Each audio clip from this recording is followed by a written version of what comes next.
Hey, I went live. So be quiet.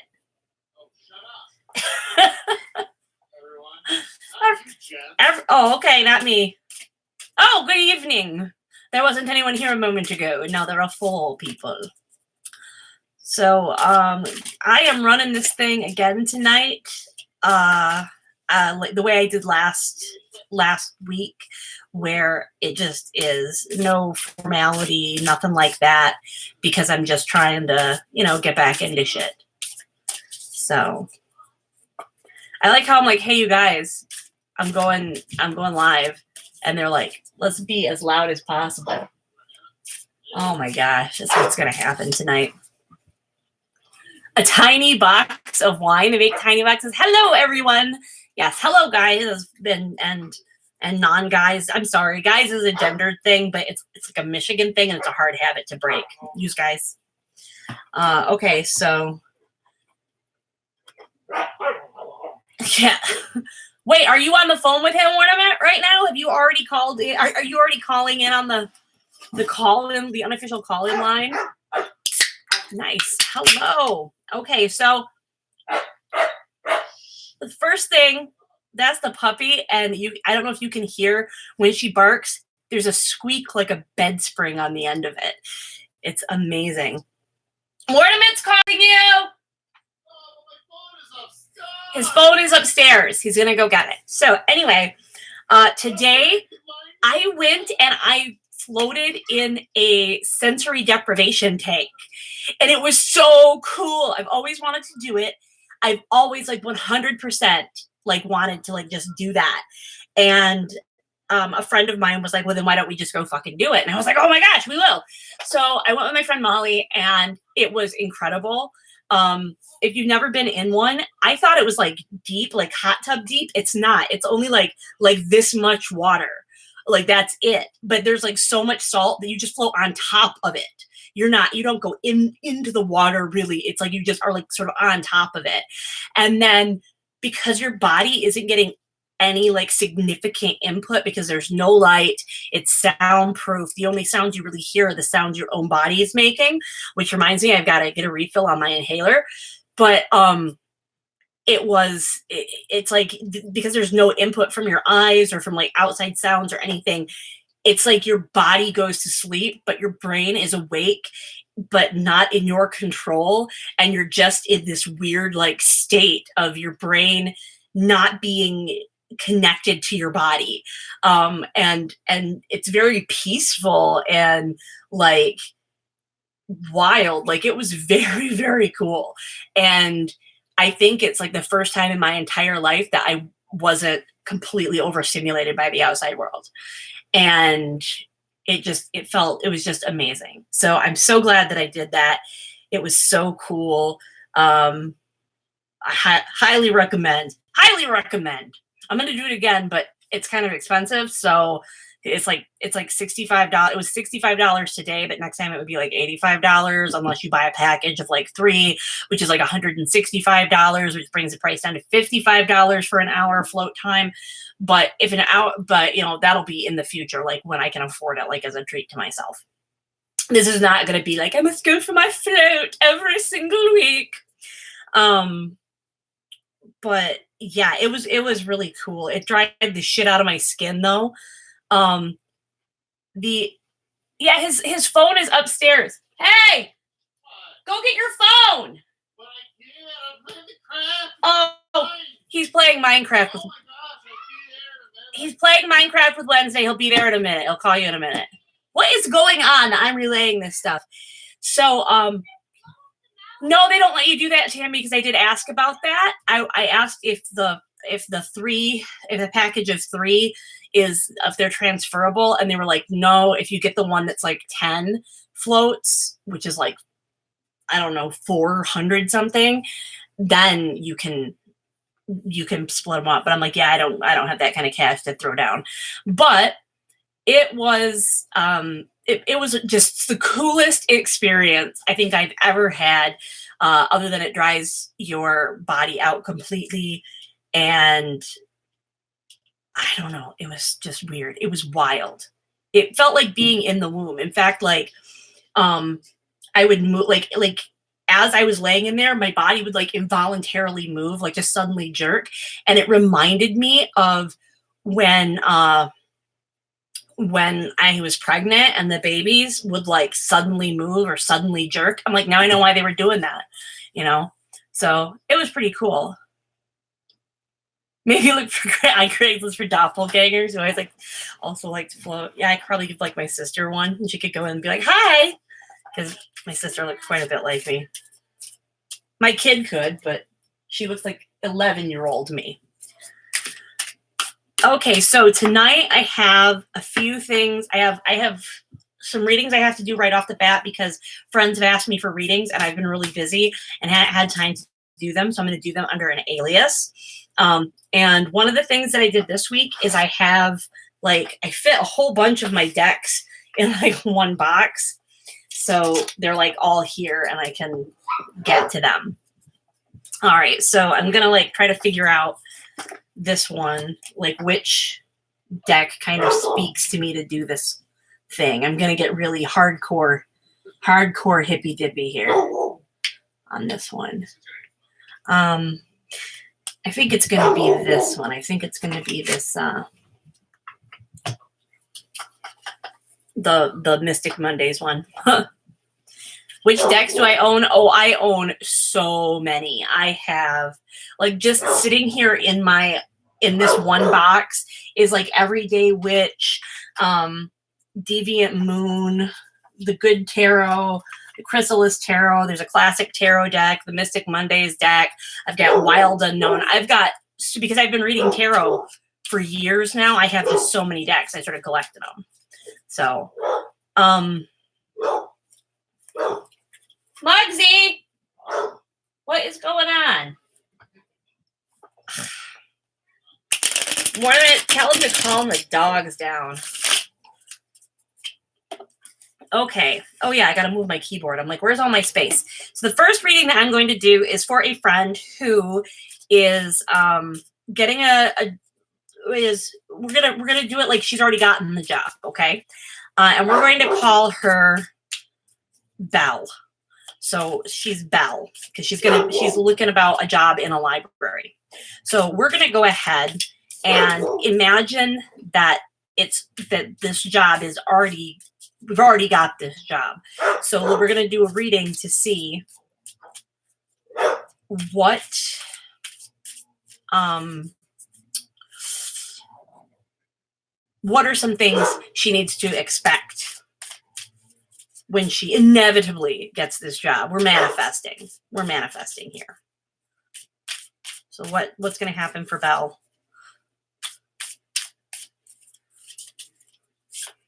And I know I normally do just 3 cards in my office, but I'm going to do 10 cards on this one. Okay. Boop. Boop. Boop. Boop. Wow. Okay.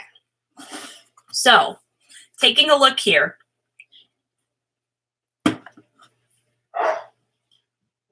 There is a lot of good things I'm seeing. Right now, we've got the King of Cups and Belle. This is interesting because the King of Cups is usually like someone who is very even-tempered, but it's like a masculine energy, and you do not really have that masculine energy. But it's almost like I'm going to go ahead and say that this is a place of confidence. Because I do know that even though you're kind of like, I feel like you feel pretty confident, not just that you could do the job, but that the job is yours. Okay. And this is kind of like where you're at there. You were crossed by the 6 of Pentacles. So let's take a look at this lady on the 6 of Pentacles. She's got all those balls in the air. She's busy. And it's all to do with money and stuff, but she feels, pretty at peace. She can do it, but this is what's crossing you. So this is, I'm going to go ahead and say, representative of your fear that that you might have too much going on. There might be too many balls in the air, but at the same time, knowing that you can do it and knowing that you can handle it. So, your ultimate goal or destiny is the Two of Pentacles. I think, not to get personal, Belle. I'm not trying to get too personal here.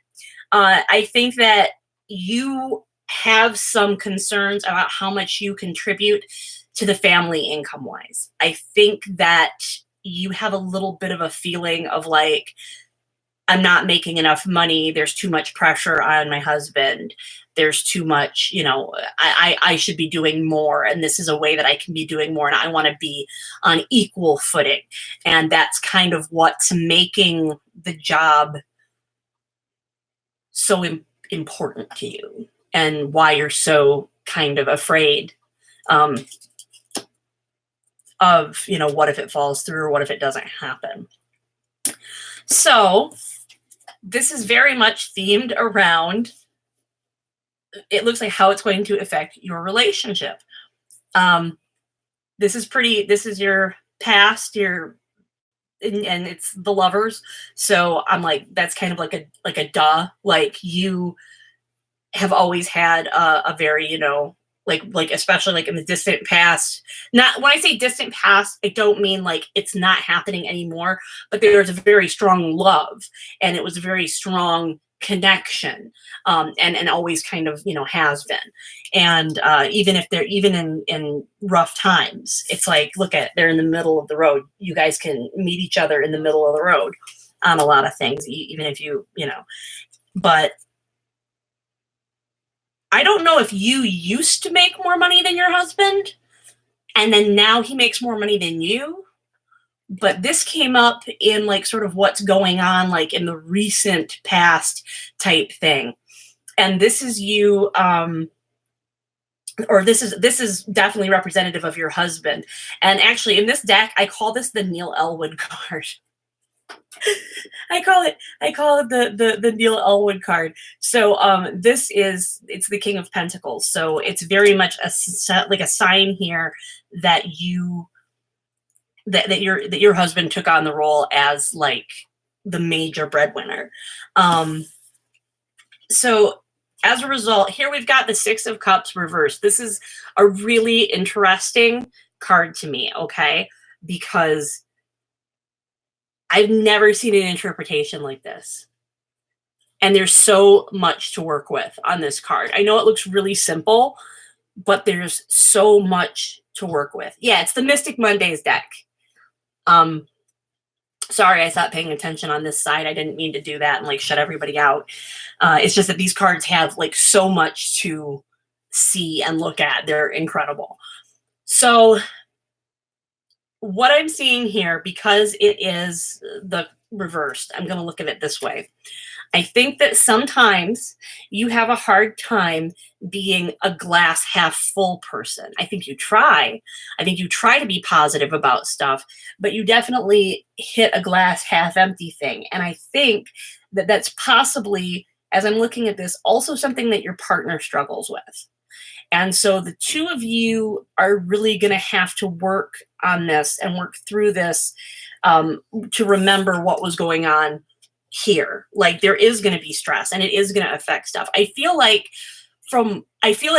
even though I know that I talked to you, Belle, and we said, we were talking about the way that it was going to affect your kids, it just really feels like your number one thing is how it's going to affect your relationship with your husband. Somewhere deep down, that's what it seems like. So this is what I'm looking at, and I'm going, you guys are going to have to work through this by remembering this and trying to work together to think of the glass half full instead of half empty. All right, so I'm going to lay down the next 4 cards in this spread for Belle. All right, here we go. Yep, okay. So here we've got, this is like a more current state of whatever. All right. This is the 3 of Swords. And what I think this is reflecting is that there is a definite fear somewhere involved in this, that if you do the job and you do the work and the whatever, that it's going to lead to some sort of destruction of your marriage or something, or your family, or everything is just going to fall apart. That is, and this is illustrated. This is illustrated so well, right? Because what we've got here is the next card is the Eight of Pentacles. Now I talk about this, the seventh card in a 10 card spread that I do. The seventh card is sort of what is going on internally, like your internal things.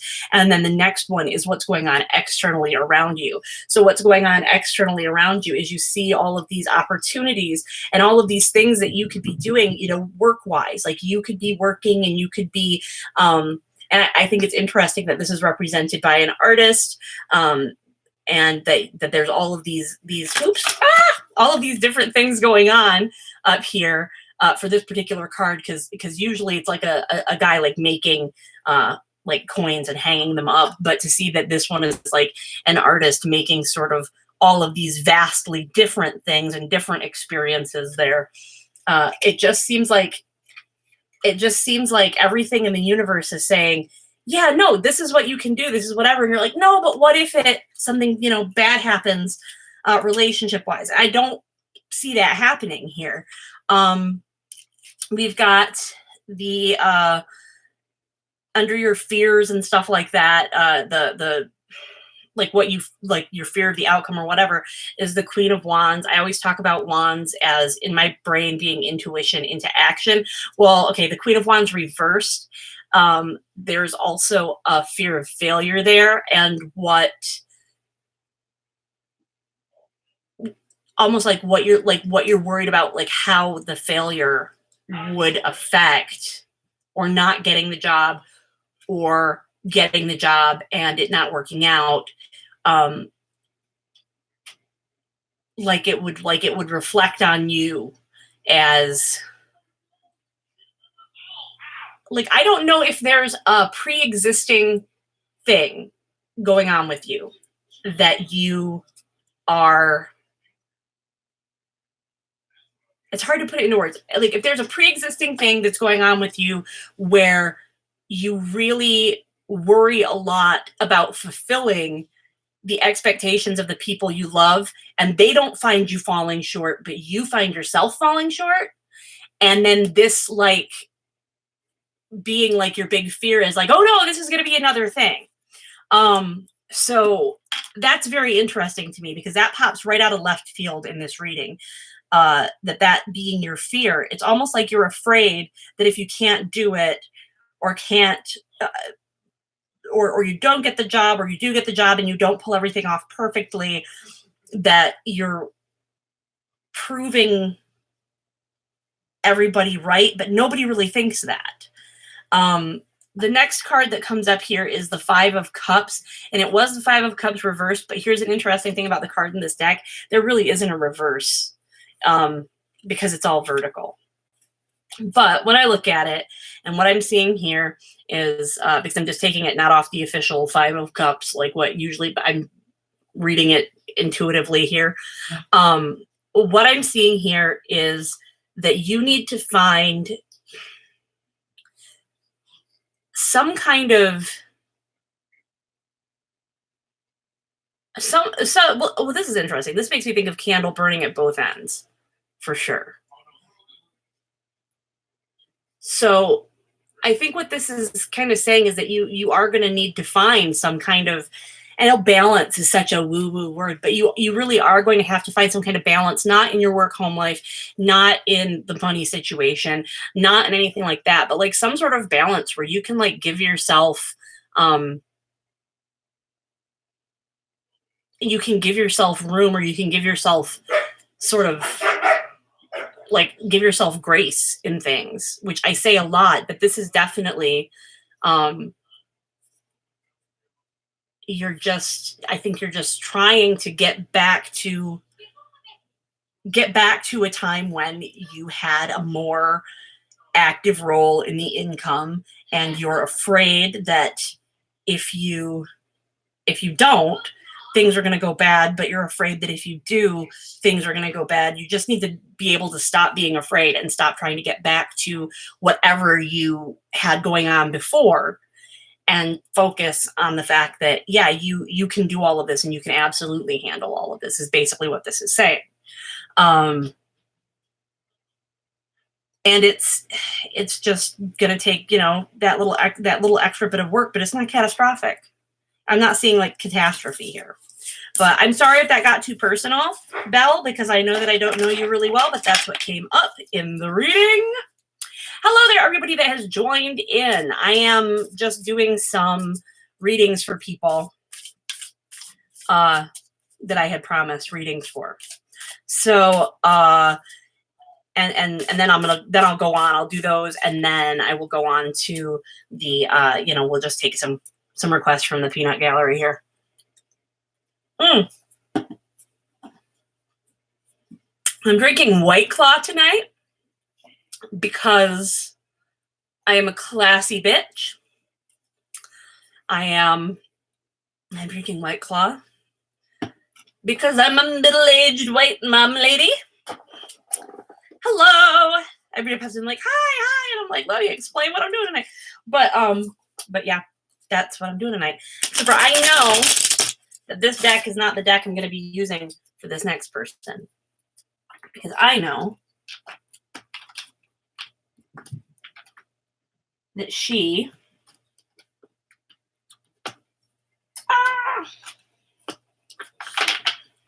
is going to find this deck cool as hell.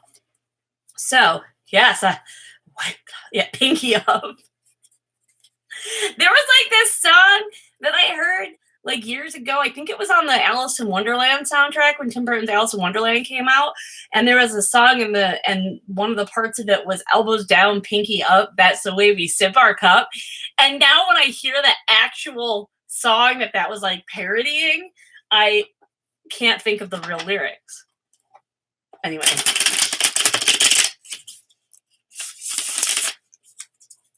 So I'll use the Deviant Moon Tarot for this one. This is for, we'll call her the Green Angel. Okay. So for the Green Angel, we're going to do a love reading. We're going to do a love reading. And I'm not going to do a regular old 10-card love reading. I am going to do... I got to get my tarot journal out. Hey, if you do tarot, keep a tarot journal.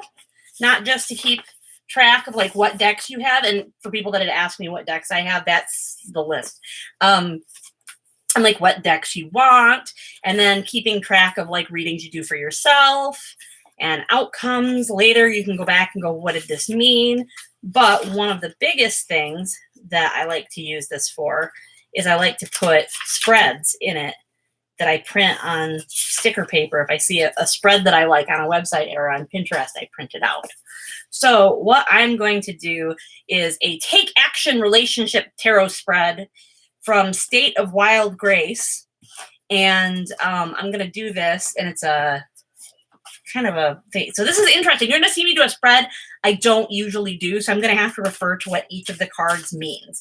Okay? This is going to be so much fun. Okay. You guys, you're going to get to see me like feel my way through a spread.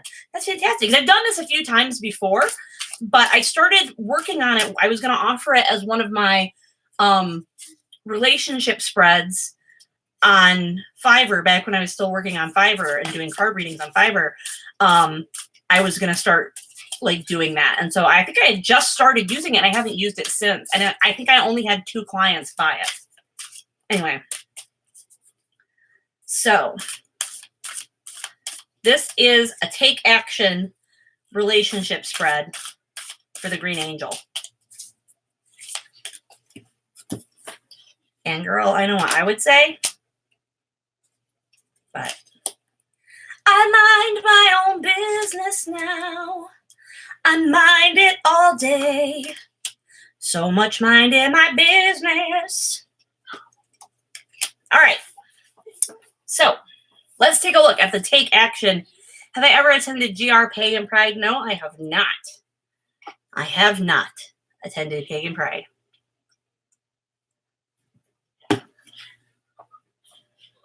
Okay. So wait, is it for like queer pagans, or is it just like being proud of being pagan? Like a pride movement but for pagans?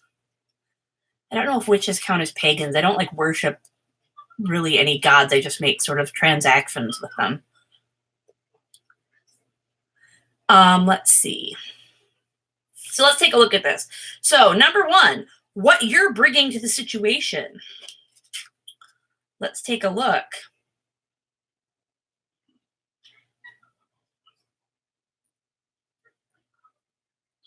I don't want to be the one to say this, great angel. It is the Two of Cups reversed. And number two is what the other party is bringing to the situation, and it's Temperance reversed. So what is happening in this situation, my love? You are the other woman. I hate to have to tell you that, but you are the other woman. The number three is the action or perspective to avoid or surrender. So the perspective that you're going to try to, it's the Ace of Cups reversed. Do not try to start,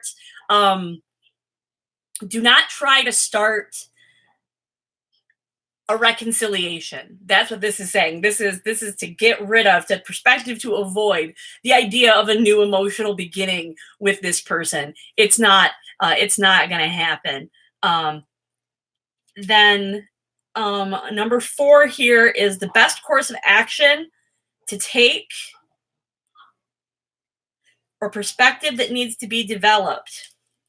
And it is the Three of Cups reversed. And this is kind of what I would refer to usually as the yay, everybody's having fun card, but this is another infidelity card. When it's turned like this, I usually read it as an infidelity thing. So the best course of action to take here is really examine whether or not this is something that you can live with, that you would be involved in that. And I'm not making a judgment. If you can, I don't give a shit. I don't care what other people do. I mind my own business. I absolutely mind my own business. There was somebody in my family who had an affair with a married man for like 30 years, okay? And they were genuinely deeply in love, and he loved his wife too. And I'm not going to judge, because guess what? That's none of my fucking business. But that's something you got to think about, is like, are you going to be comfortable being the other woman? And there is deception here, definitely. And all of these cards, they're all fucking reversed. So this is all stuff that you knew. You knew, I think, at some point you had the inkling that he was not necessarily cheating on you, but he was cheating with you. I think you had that thought, and that you already kind of knew that. So this is all kind of in your head stuff. And then number 5 is an unexpected bonus resulting from that action or new perspective. So is the Queen of Wands reversed. I always say, like wands, intuition into action, blah, blah, blah, blah, blah. It's reversed. I think that what this means is that you are going to learn to listen to yourself. You are going to learn to you're going to learn that it's okay to like sort of take steps and do what's right for you, and not necessarily second guess yourself as much as you have been doing. You've been second guessing yourself quite a bit. And then number 6 is a card to provide insight on the highest purpose of the relationship at this time. And it is kablamo, the High Priestess reversed. The High Priestess is someone who has a lot of secret knowledge and a lot of wisdom. And what is going to happen now, if you continue with the relationship, the best place it can go is to just being constantly in the dark and purposely ignoring things and sort of closing your eyes to things. So those are the things that you need to work on and think about. And I am so sorry that that's what your reading was. I am terribly sorry that that is what your reading was. All right. And then just one real quick 3-card one for Green Angel about stuff in general. So we're going to say what's going on with life in general for you.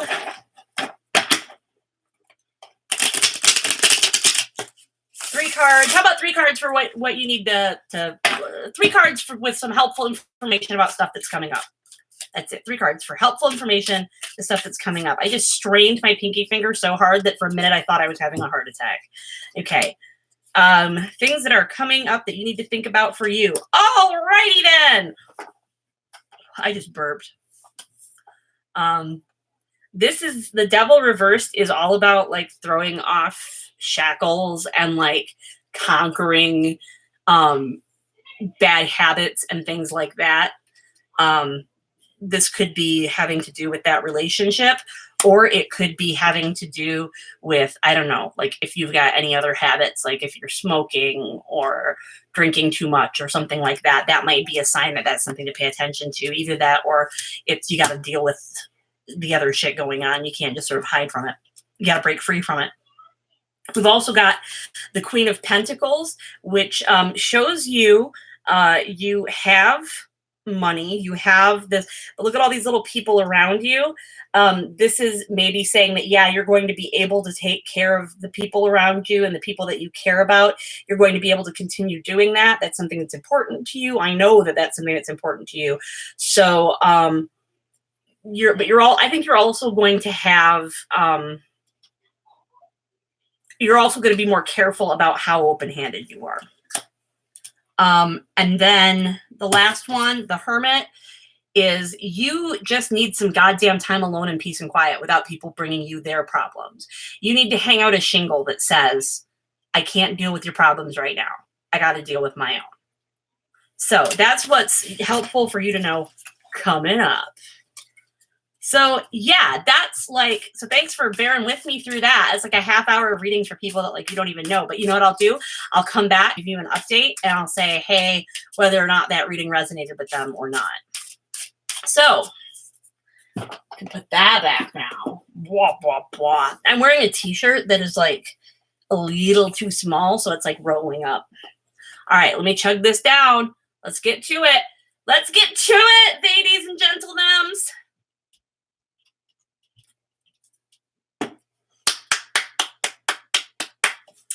I am glad to hear that. You got the job.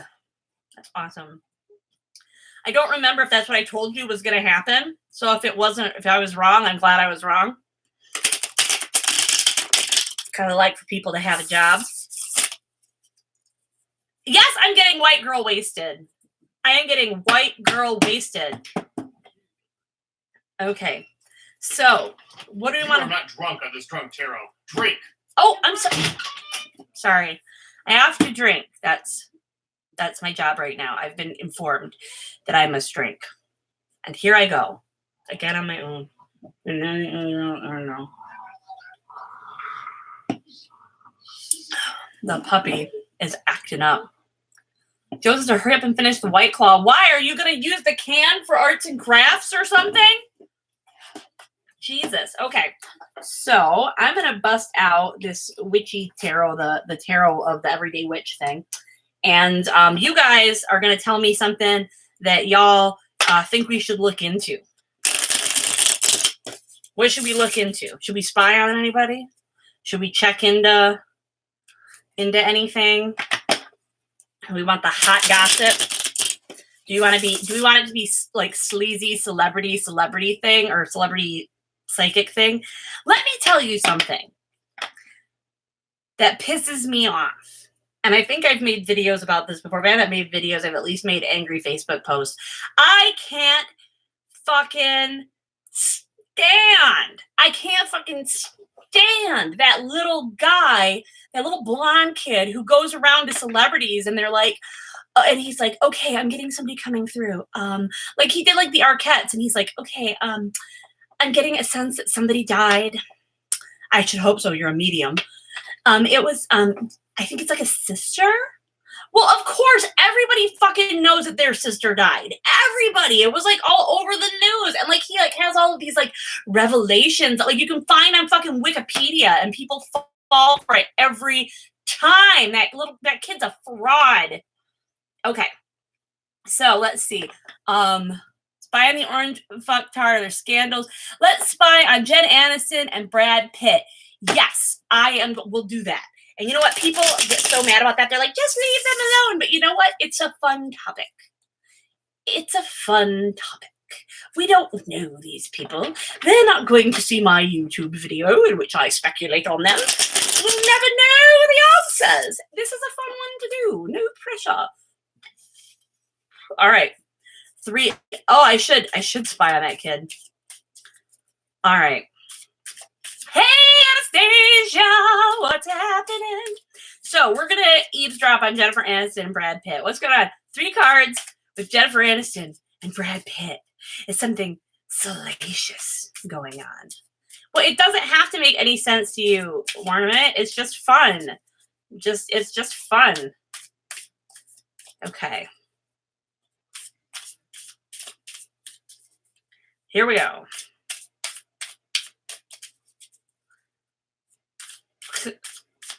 All right. Before I start turning these cards over, I have something to say about Jennifer Aniston and Brad Pitt, and it is important that you understand it. Jennifer Aniston and Brad Pitt thing, if they are together or if they hook back up, I'm going to be so fucking pissed about a guy getting divorced from someone because she doesn't want kids, going out, having a bunch of kids, then turning around and going back to the like. So anyway. What is with all the reverses tonight? I mean, the deck is not, I mean, it's not like the deck was like, it's all reverses. Okay, so this is what's going on here. We've got the Fool reversed. So I'm guessing that what that means is that it's not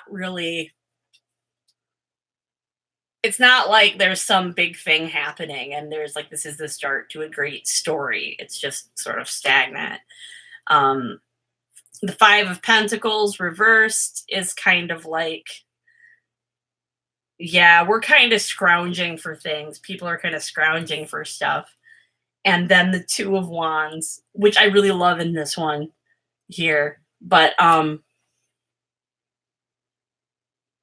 love the way that this one is.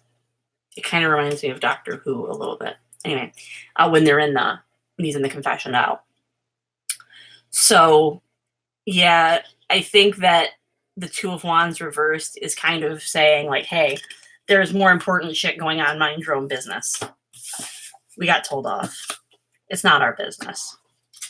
It's not our business. Bwah, bwah, bwah, bwah. Boy, I got read. Sometimes you read the cards. Sometimes the cards read you. All right. Let's see what else is going on. Marvel's been doing better with the way they treat female characters in their film. There's still problems. So how do the cards think the Black Widow film will turn out? Cards. I don't know that I could accurately read this one because of how I feel about Scarlett Johansson. Cards. BS. Not tuned into my energy about her as you can. And what's Black Widow gonna be like in terms of whether it's problematic or not on various levels.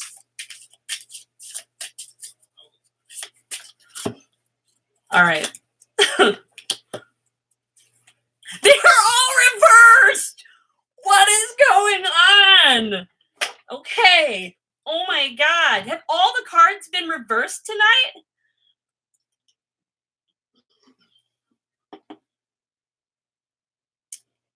Not a tarot question. Okay, I'll answer your question about Doctor Who in a minute. So, all right.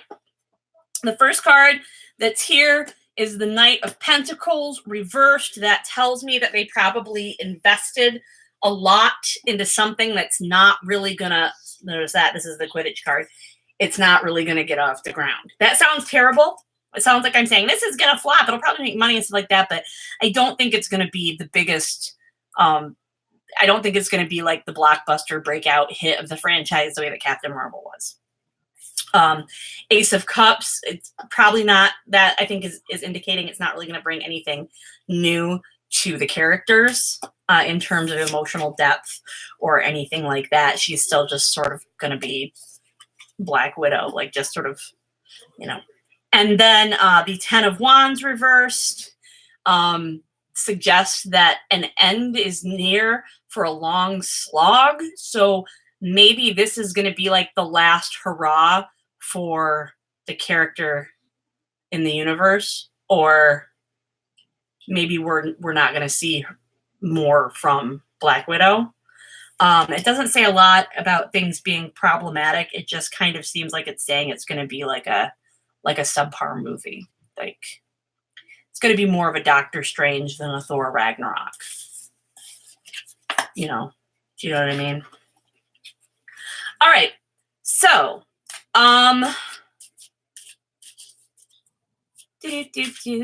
signs say ask later. We're in the upside down. There's a freaky moon tonight. I can't see the moon from my house because there are too many. Also, I cover up most of the windows, except for the ones in other parts of the house, because sometimes I feel like if people didn't want to see me walking around naked, then they shouldn't look in my fucking windows. Just don't be rude and spy on people. Don't be rude. Okay, so Doctor Who. Somebody asked me a question about Doctor Who and what I thought about it. So I'm going to tell you, okay, in a minute here. All right? I'm such a good witch, too. I'm like, is there something going on with the moon tonight? You know what? If I was mad at somebody, I would know what the phase of the fucking moon was. If I had a bone to pick with somebody, I would know what phase of the fucking moon, like down to like the last little thing. I would know immediately. If I was mad at somebody, oh, boy, howdy. Boy, howdy, the deals I have made. All right. So,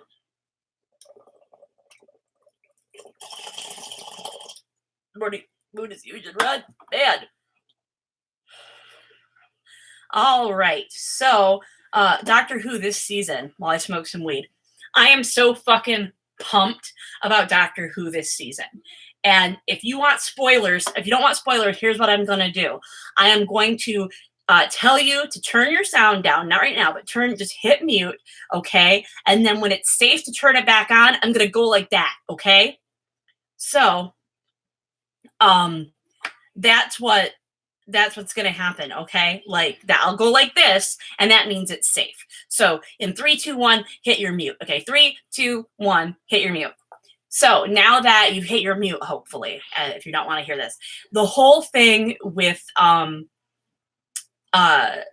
Ruth. I had completely forgot about the Brain of Morbius thing where we found out that there were incarnations of the Doctor that we hadn't seen before. And I don't want to argue. I know that that's a point in canon that gets argued, but I think that if this is tied into the Morbius thing, I will shit. Also, if the Sisterhood of Karn shows up, I am going to fucking lose my mind. It's going to be fantastic. But the thing with Ruth is I think that, you know, people are saying that canon, blah, blah, blah, blah, blah, and all that. No, they've changed canon. And I'm like, oh, they've never changed canon before on Doctor Who. So it's, I am never not pumped about Doctor Who. Never. So I think the thing with Ruth is not breaking canon because we already know that there were incarnations of the Doctor that we have not seen. And we have it's oh man, it's gonna be awesome. It's just I think it's awesome, and I think that for the first time for the whole reboot, the showrunner is a bigger Doctor Who nerd than I am. And that's fantastic. So I'm loving it. I love it. I love it. I love it. I love it. I love it. I love it. I love it. And I love Jodie because there's anything she says, like the way she delivers any of her lines, you could hear other Doctors in them. She'll deliver some lines and sound just like Peter Capaldi. She'll deliver some lines and sound like David Tennant. She's delivered lines that have sounded like Colin Baker. She knows her shit. She is playing the Doctor. So I'm into it. All right. So, the whole deal. Yeah. Oh, you can come back now. It's safe. It's safe to come back now if you turned it off. So, then, yeah, so I'm smoking weed.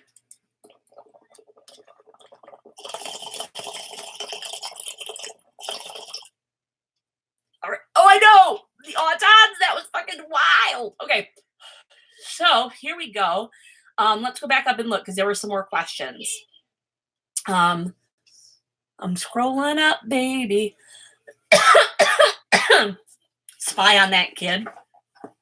Yeah, wait, I'm gonna go spy. Let's spy on the Hollywood medium. I want to see what's up with the Hollywood medium. How do you know? And actually, as much as I like you guys, we're gonna go ahead. We're gonna go to the regular old fucking not that I think the other cards fuck around, but you know my classic tarot. You know my classic tarot deck. It's hard to get these out. Worth it to have them all right at my fingertips any moment of any day when I want to fiddle with them. Okay, so we're going to do this. Let's do it. Let's find out about the Hollywood medium. Okay, did I clean up in here? No, absolutely not. It is fucked in this office. It is fucked.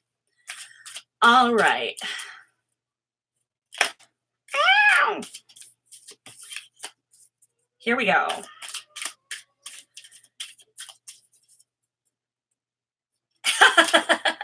No, I mean like literally. Like I haven't vacuumed since like December because I only had one broken foot ornament. So if I was just tooling around the house, I just used one crutch and pretended that I was the old dog from Robin Hood, the Disney version, with the hot fox.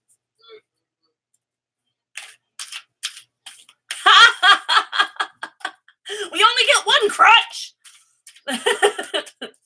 Okay, so here we go. We're gonna check in. Let's see what's going on with that Hollywood medium. 3 cards.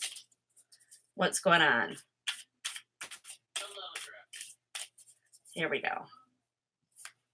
No, I haven't vacuumed since December because I don't want my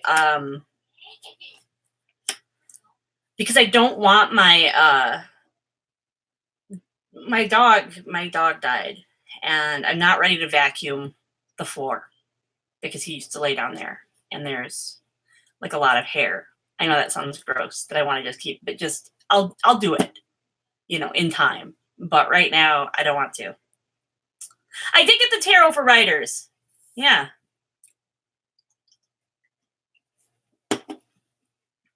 Okay. So we're looking into this kid. All right.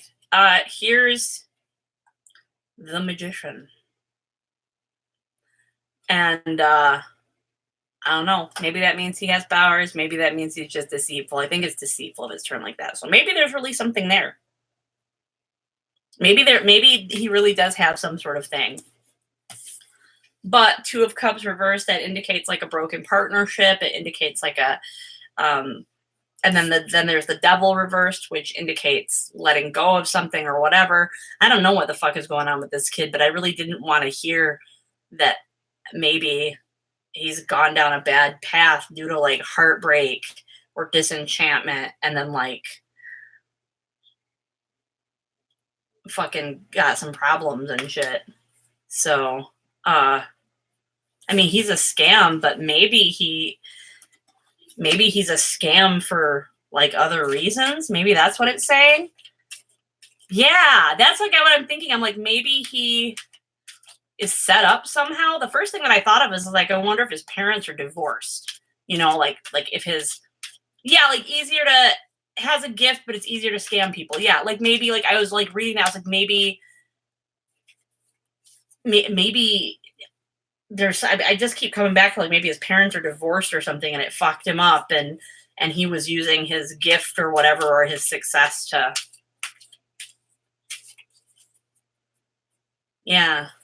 like that maybe it's like more profitable to do that, and that's wild. And that made me feel bad. Yeah, or he's exaggerating it, yeah.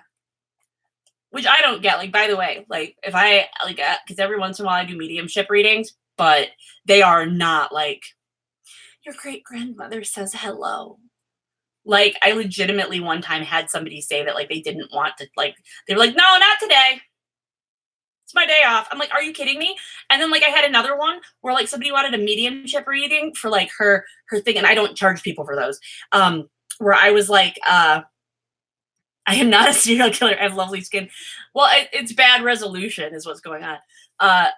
But no, it's thank you. I like that. So anyway, here's the other thing that I got to tell you about this is one time I did a mediumship reading for someone, and instead of like their suddenly departed husband, you know, who was taken too soon, you know, instead of like some tender like message, like I'm going to be okay, I'm going to whatever and blah, blah, blah.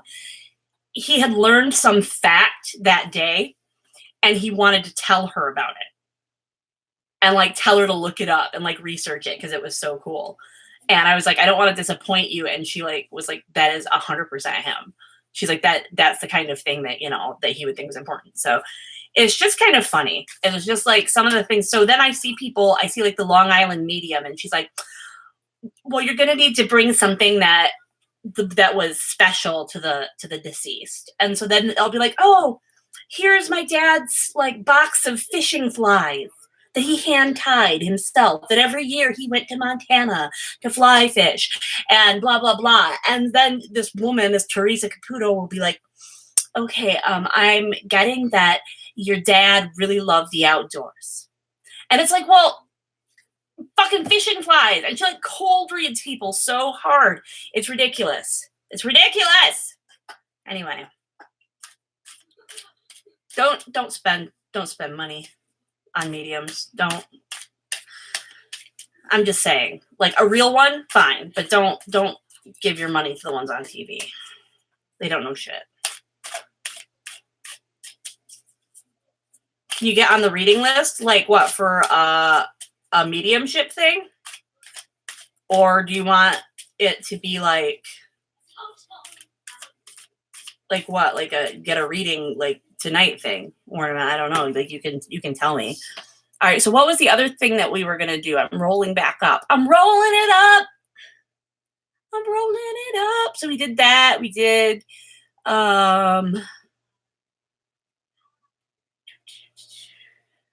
if Elton John is really trying to push Taron Egerton out of the closet. I think I already got told that something was none of my business tonight, so maybe I better not look that up. Gwen Stefani happy.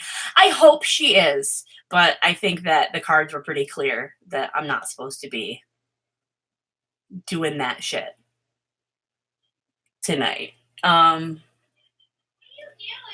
then it told me that thing about that person. And it made me very sad. Okay. I'm scrolling. I'm still scrolling. Whatever. Oh, yeah, no, I'll do that sometime. I won't do it tonight because that's really fucking private. But we'll do it. Like, no trubs bubs. I'll try. I think your dad kind of thought I was a little bit weird, but I'll try. I recently was able to, through the power of mediumship, learn about a thing that happened in my family, and found where the person found where somebody was buried, and it was my grandma. It's like my grandma had an aunt who was pregnant and died on Christmas Day. She was like 22 and she was pregnant with her first baby, and she died of like toxemia or something like that. So nobody ever talked about it because it was so traumatic, because her mother found her dead on Christmas morning, and she never like would come out of her room on Christmas Day. Like, it wrecked her entire life. And this is like, so this is like my grandma's grandma, I guess. So, or no, my grandma's great grandma. So my grandma was like, I've always wondered like what the baby's name was because they never talked about it. And I've always wondered where she's buried. And so I was like, well, I'm going to go ahead and try to find out. I'm going to like take the crystal ball, do my thing and try to connect. And I immediately popped into my head was Cressy. Well, that's a road that has a cemetery on it. And it was Cressy Cemetery. I'm like, okay. So then I got an M. All right. So I went to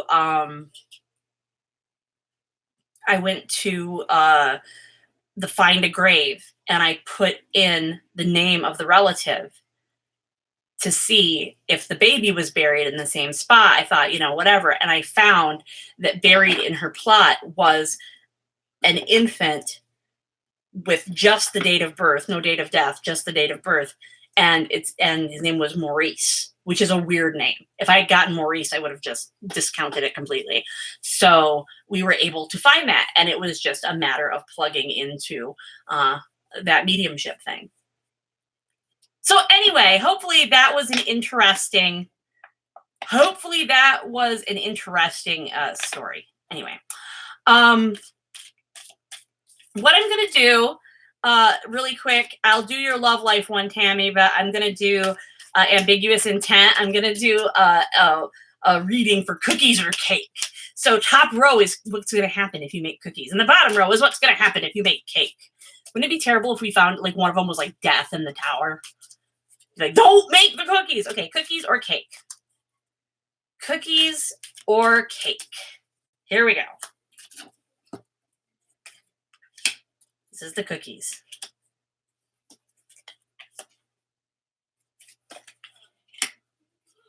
This is the cake. Okay. Okay. So, for cake, this is so dramatic. Okay. For cake. They're all reversed. They're not all reversed this time, which is even creepier. So, for cake, we've got the Hierophant. So if you make a cake, it's going to be like a really good cake, but it's going to be so time consuming and tiring and low energy that you're not going to feel like there's a payoff. Are you taking this to like a potluck or something? Or like a bake sale? Like, is this like a bake sale? Because this is so fucking funny. It's like you're gonna be like, it's gonna be like the best, like wonderful cake, and everybody's gonna love it. But you're gonna be exhausted, and you're not gonna feel like it was a good investment of your time and energy. And then, so for cookies, we've got that you're gonna try something bold. Maybe you're not real comfortable with cookies. You're not really ready to take the training wheels off on the cookies, okay? And then the High Priest is reversed.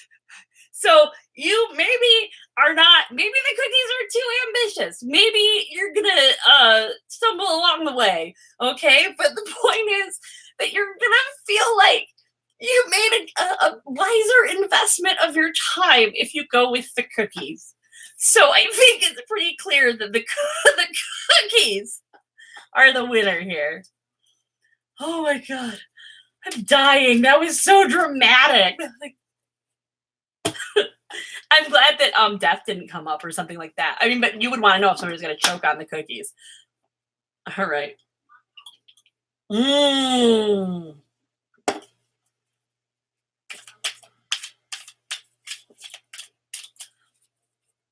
Fear the cookies. All right. Tammy's love life. Tammy's love life.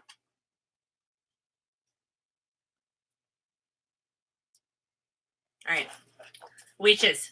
The Witches Tarot. Okay, Stamata, you need to you need to, I don't know what your faith is or something, but you need a cleansing or you need something like that, because 3 to 3:30 a.m. is not a good time to be repeatedly waking up. One thing you might want to do is record what's going on at night. There may be a noise that's happening in your house, like maybe a pump clicks on, or a neighbor comes home, or something like that. That could be part of it. You might be hearing something at the same time as a routine every night, like maybe the neighbor's auto starting their car or something like that. Little things like that are waking you up that you don't realize that you heard. But if that is not the case, you need some fucking help with cleansing yourself, cleansing your house. Get a priest in there. Yeah, get I'm not even like fucking around. Like, if you have whatever your faith is or whatever, get that person like involved here.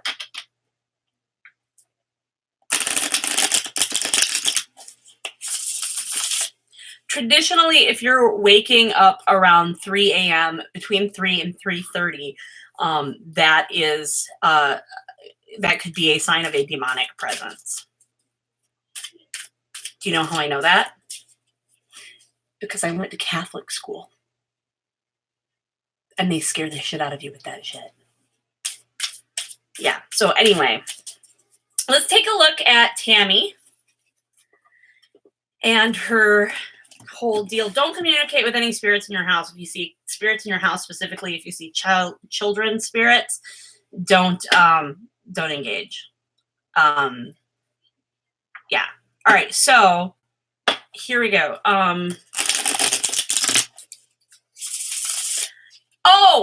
Oh, you did not, in fact, have the class where Mr. KB fucking told us about seeing the devil at the end of his bed and seeing all that shit and talking about demons and all that other shit that he was into and all of that stuff when he lived in New York. So, I'm telling you what, we learned about demons. He told us all sorts of shit about demons and how they can get you and all these ways that the devil gets you. I mean, like, it was fucking like grim in that class. Grim. Yeah, see, if you were sleeping, you didn't hear that shit. Also, I ended up having him 2 years in a row because that was the time that he switched. So the year that you had Mr. LaCourte, I would have had Katie, because I had Ponchak, KB, LaCourte. All I remember from him is trying to tell us where all the flood water came from.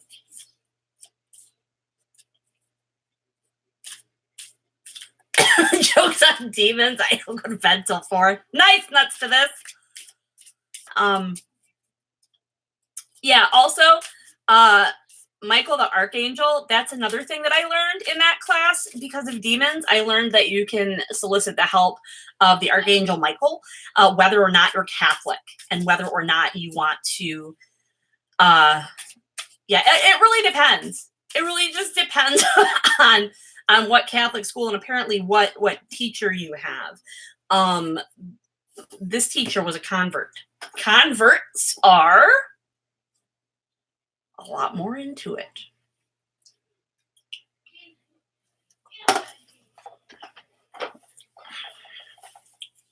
He kicked me out of his class because I told him the reason that he was always so hot is because he was fat. I was a little shit in high school. I was like, maybe if you go out and run your ass around the block a few times, you wouldn't think it was so hot in here. Okay, let's see. I don't know why I said that. That was so fucking mean. I also got kicked out one time for singing Darling Nikki by Prince because he said something like he was like humming it like under his breath and like while we were doing something. And I started like, I was like, started singing it and he was like, don't. And I kept going and he's like, stop. And I kept going. Yeah. I got in trouble for that. I did not get in trouble for when I went into one of my classes late, and I was always late to my government class. And I was always late for my government class, and I was late the one day, and I walked in, and the teacher just stopped talking and just looked at me like expecting me to say something. And I looked him dead in the eye, and I was like, the moment I wake up, before I put on my makeup. And I like did the whole thing. I sang. And he walked out somewhere in the middle of the first chorus. And I just kept going. And then I sat down, and then he came back. It was interesting. All right. Well, I will pull those cards, but I will do that when I gotta do Tammy's love life. I got distracted talking about demons and shit. Demons! I'm afraid of demons. I'm super afraid of demons. I get Catholic fast. I go from 0 to Catholic in like 3.5 seconds. Like zoom.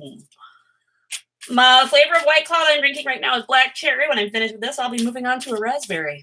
All right. Here we go. Tammy's love life. Let's pull 3 cards for Tammy's love life. Things that she needs to keep in mind. The White Claw went down the wrong tube. Also imperfectly mummified from all of the salts. Man, they're all reversed. Something is going on. There is a moon thing going on. There has to be for all of these things to come up. All right. Getting in some Fruit Loops. Yeah. I'm going to go, oh, you guys! Look. It says get lit. I guess if it's backwards because of the way, I don't know if it's backwards oriented on a live stream, so it might say Ted Tit, but it is get lit. Okay. Oh, the raspberry one smells so good. Oh, it smells really good. It smells like when you get those Crystal Light powder packets and you pour them into your bottled water and shake them up. Do people still do that?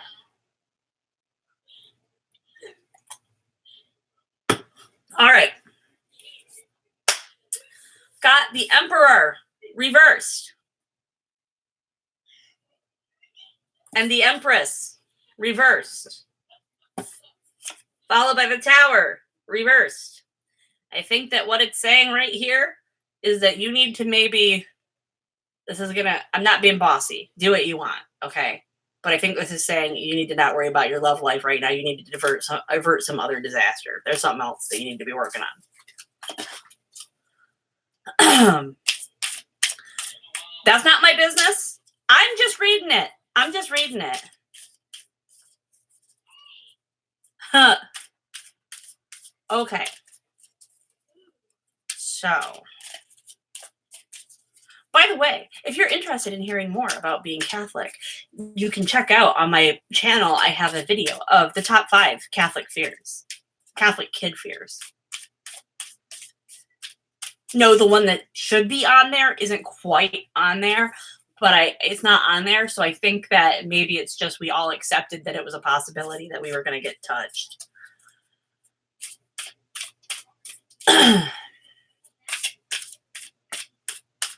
Okay, then Shannon, job hunting. Things to keep in mind as you search. Okay, job hunting.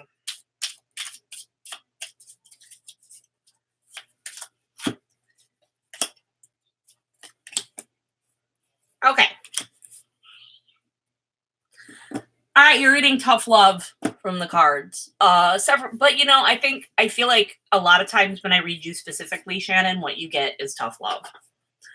All right. Here we go.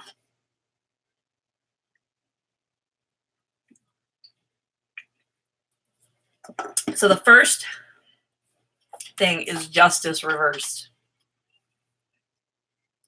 Something going on here in some situation having to do with your job search isn't fair. And it also might be an indication that maybe there might be something underhanded going on, or there might be some sort of underhanded thing that you run into that you know about it, but you kind of ignore it, maybe. So look out for that. There might be some of that. It also could be saying that you need to, like, I lost track. That you might be tempted to behave in an unethical manner or something if you see that there's something that you really want. There could be something that's attractive enough that you would be willing to do that or be willing to ignore unethical behavior. That is a heads up. Be careful. Don't get tempted. You also have a card here. Don't walk away from something just because like one little thing about it isn't perfect. This is saying that it is not, in fact, the time to be picky or to turn your back on an incomplete thing. Don't leave anybody hanging. If you still got a job, don't leave anybody hanging, or don't leave people hanging on offers or something they've given you, and don't walk away from something that could be good just because there's a little chunk that isn't exactly right. And then the last one is the 10 of Cups reversed.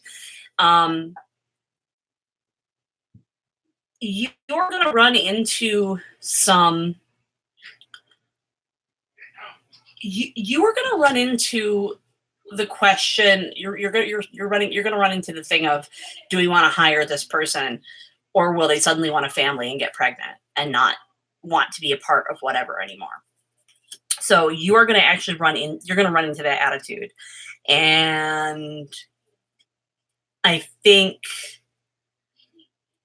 knowing our ages, that it could be that you're going to run into some reluctance to hire you, because what if you suddenly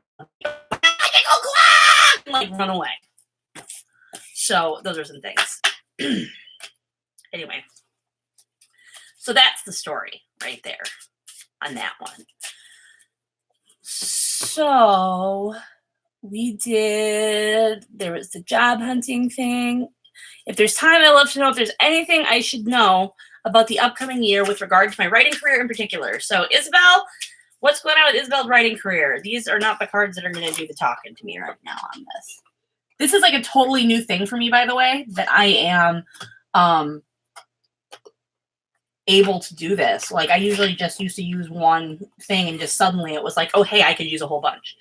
All right.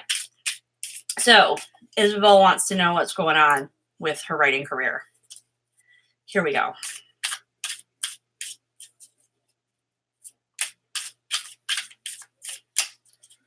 Okay. Here we go. Writing career for Isabel. Isabel's writing career.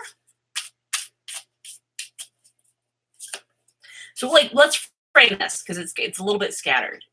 Let's say, what are 3 things that Isabel needs to keep in mind about her writing career this year?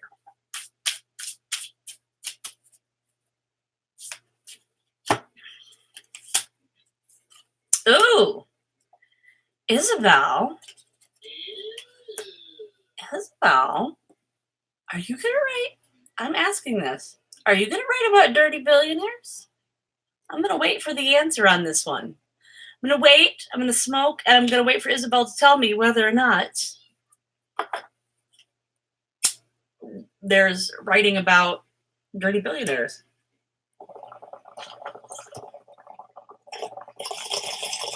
If Isabel is still around. If not, you know what I mean. Well, hopefully, if you're not still around, if you're writing about billionaires, then this is a funny card to come up because it's the King of Pentacles.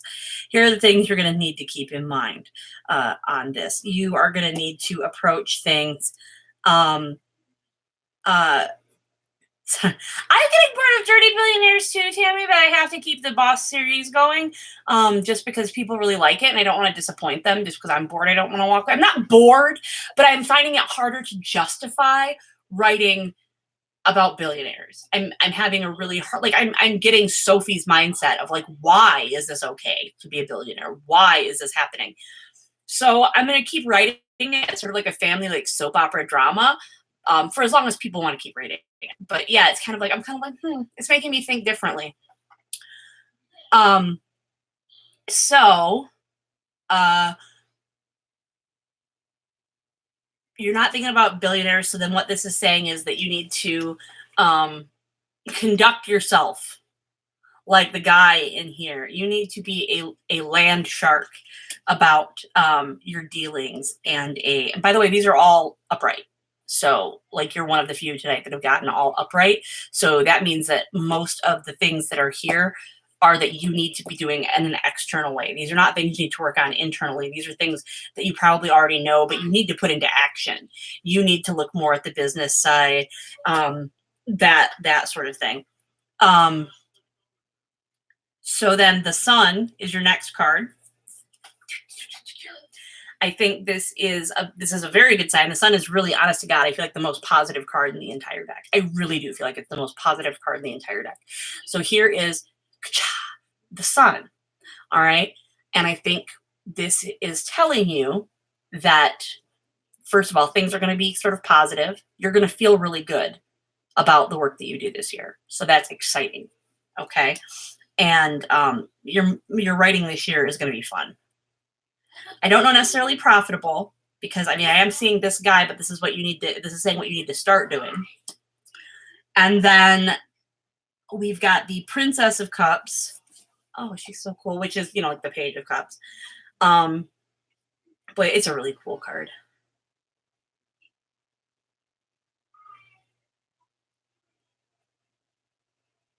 Let me see what I'm getting from it.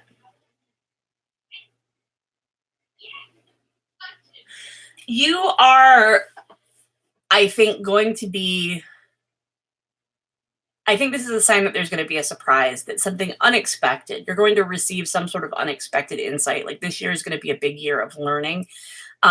Princesses / pages, those are sort of centered around learning or acquiring a skill or apprenticeship or something like that. So this year you might want to focus on that kind of thing, about learning things you haven't learned about before, or things that maybe parts of the industry that maybe didn't particularly interest you. Maybe you should look into, because there might be something that you can learn there. And this is a very, the thing that comes to mind when I look at this, okay, there's like a planet or something, or like a little drop here. I know that it gets really, then there's like this little things here, like the little dots right there. Sorry, I'm pretty high and I kind of zoned out. There are those little dots there, and I just feel like that is like a drop falling into this cup, and then the ripple effect coming out from that happening. So yeah, so that is what I'm seeing here, that you need to maybe be open to learning. Not that you're closed to learning, but be even more open to learning and taking more opportunities to learn things related to the craft. Learn more about the business thing. Be willing to be a little bit more ruthless in pursuit of your own interest, and you are really going to enjoy this year. Thank you. Enjoy that. I will. Isn't Mr. Jen wonderful and handsome? Particularly handsome. Miss Wednesday, why are you down here? Oh my God, I'm the worst mom ever. Sorry. Well, she knows that I do this. So, well, the next writing trend be the dirty middle class. I don't know. I had so much fun writing that romance about those two broke college age kids. I loved it so much. Not just because I was working out my Ed Sheeran crush in like thinly veiled real person fanfic. I mean, I'm not gonna apologize for that. You know what? Don't look adorable with your one lazy eye. Don't walk around looking adorable with your one lazy eye and like your songs about fucking all the time. Okay.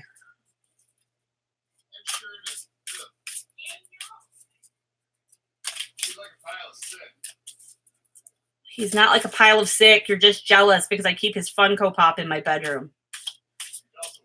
What? Okay. I'm going to roll up here because people ask other questions.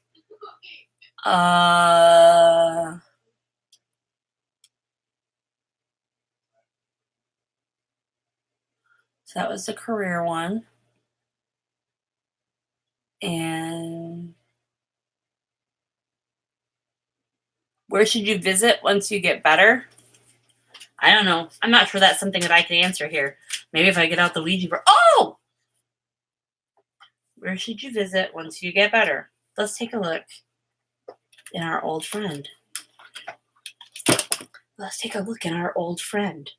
Oh, look at my face in it. But let's take a look in our old friend here. I'm just going to hold it in my hands because I'm only going to use it for a minute.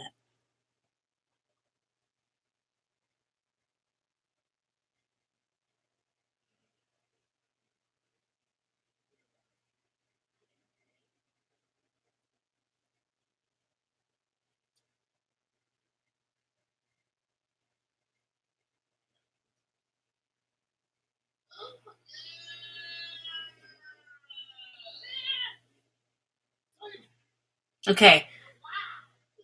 I am seeing something having to do with birds and then a word, but I can't see the letters. I can only see the last letter is Y. So if there's a place in the world that birds visit that ends with a Y that's famous for birds, that's where you're supposed to go. That's very, very general.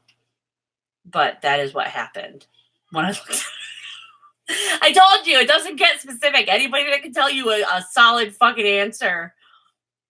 All right. They're like little sparrow looking things.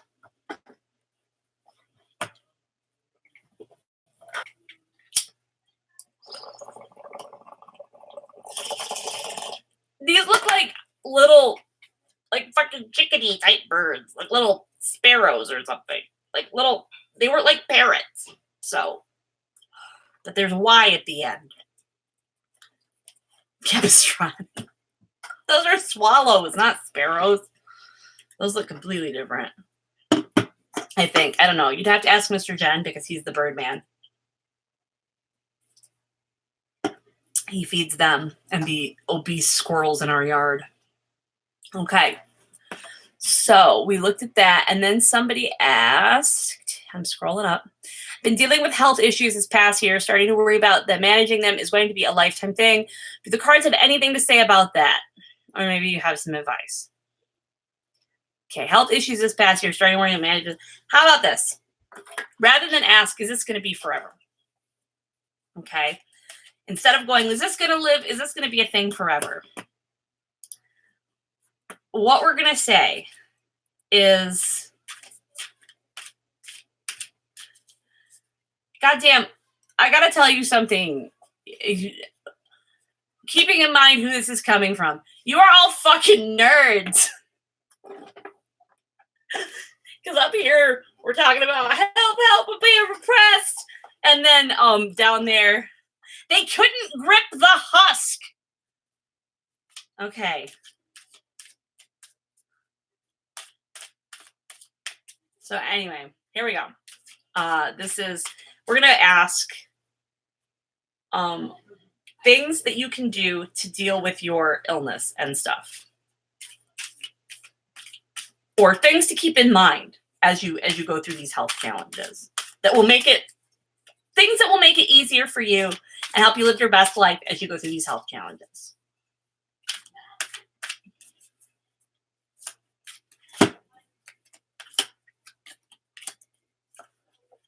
Okay.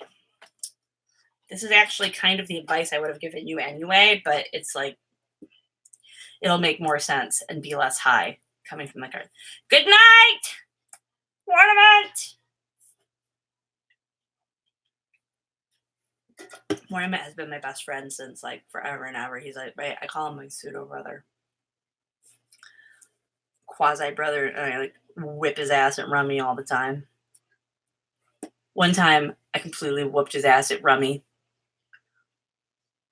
He dealt me a run and a book, a 4-card run and a 3-card book. And I just drew my card, threw those down, discarded, never even got a chance to play. He never even got a chance to play. I went out on the first hand. And I said famously, that was like a unicorn making love to a dinosaur on a fur rug. Or no, maybe it was a polar bear. A unicorn making love to a polar bear on a fur rug in front of a blazing fire.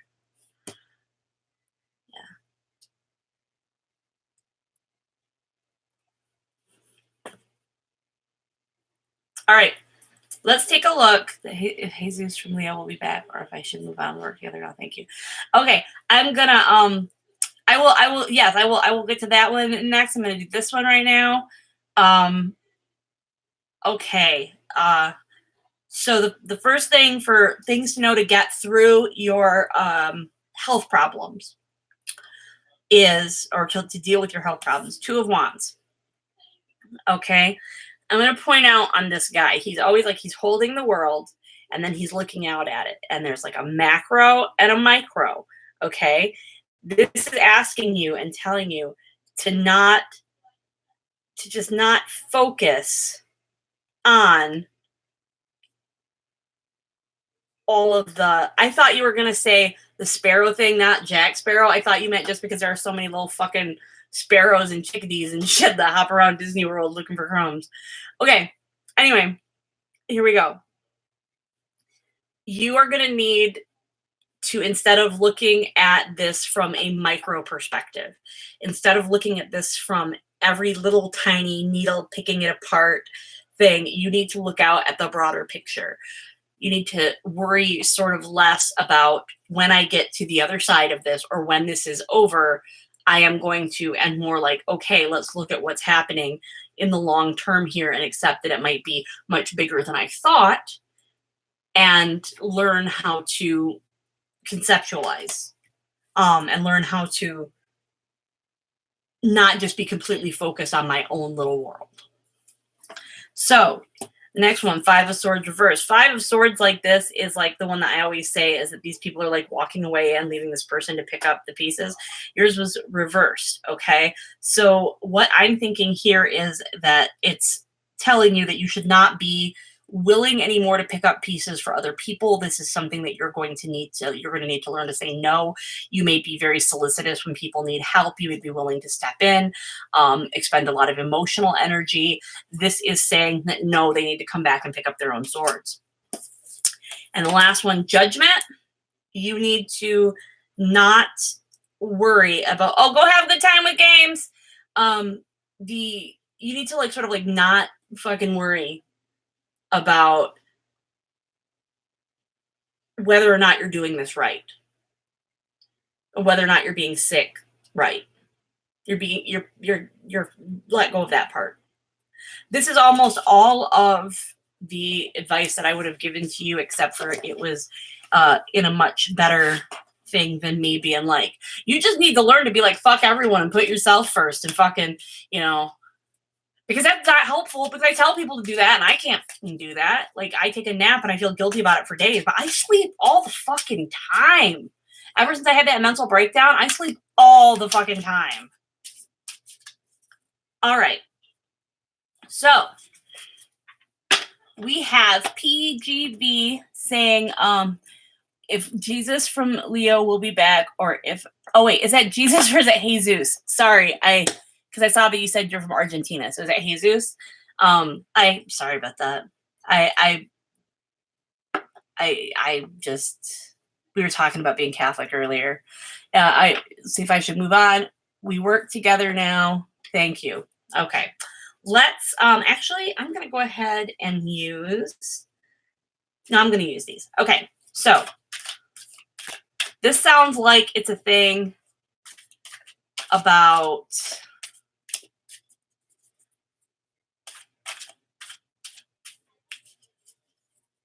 whether you should move on from a relationship.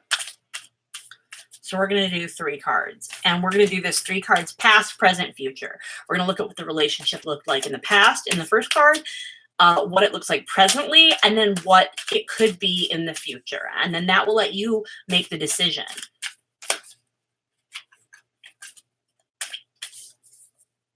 Okay.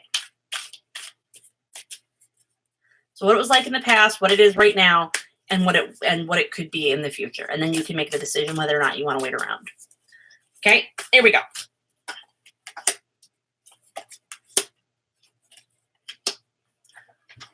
So in the past, what we've got is the Knight of Wands reversed.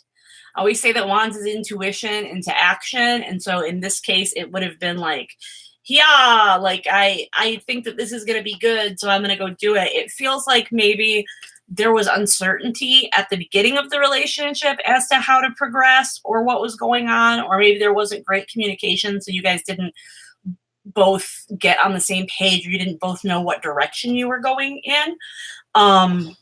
And that obviously led to some strain. The middle card, like what's going on now, we have the Hierophant. This usually represents like traditional stuff, things like that. So it strikes me that is it possible, because I don't know, and I try to mind my own business, but is it possible that this is like a fundamental, like you fundamentally didn't work together because you didn't fit the roles that you thought you should fit in each other's lives, like from a traditional standpoint. But either way, this is very much like sort of I have spoken kind of, a thing. And so it seems pretty set. And then the last card, which is like for what like the future could be, is the Three of Swords reversed. The Three of Swords is a card of heartbreak and stuff like that.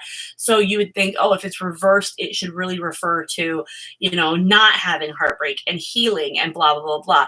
I don't believe that is true of the Three of Hearts reversed. I think this is saying there's going to be heartbreak. And this is saying you're going to internalize something from the heartbreak. So I think what this is saying here is that whatever this is, it's kind of set in stone. This isn't something that you're going to reach a compromise on. And that trying might prolong suffering, and staying focused on this person might prolong your suffering. So just keep in mind that it doesn't look like there's going to be a great reunion, or that this is going to be something that you want to come back to and revisit. But if you choose to, be aware that this could, you could internalize some bad shit from the way the relationship would progress forward. Hopefully that helps. I feel bad because I've had so much bad news for people tonight, but you know what? There's no such thing as bad news. There is such thing as something smells absolutely delicious. Absolutely delicious. What are you guys making? Oh my God, I have burritos. Oh my God, they had oh, you're welcome. You're welcome very much. And like I said, I'm sorry that it was bad news. I don't like giving bad news, but I also don't believe in that. Yeah, no, what are you making? Burritos. And what did I make? The last bit of popcorn. Oh, burritos and popcorn. Stuff is going on out there. Stuff is happening. It's a Saturday night. So I'm gonna smoke some more. Get a little bit more smoke going on.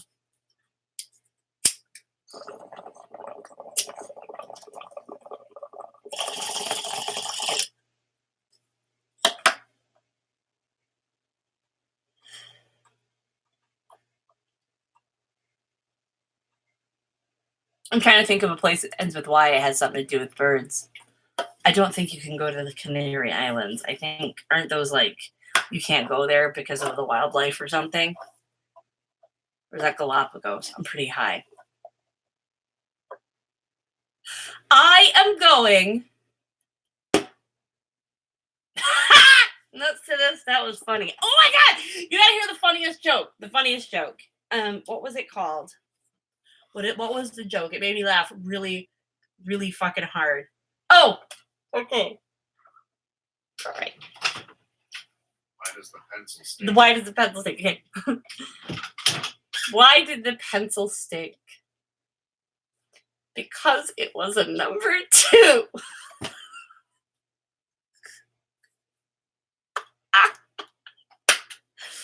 Anyway, I'm going to the exotic pet show next week. Let's do a reading about the exotic pet show.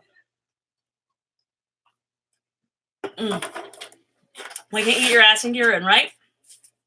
Okay.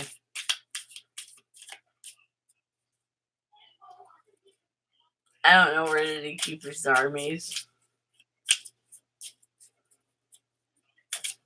I gotta tell you what, I laughed so hard I had tears like rolling out of my eyes. The only reason I'm not laughing that hard right now is because I'm stoned and I'm so laid back. Those are both so good.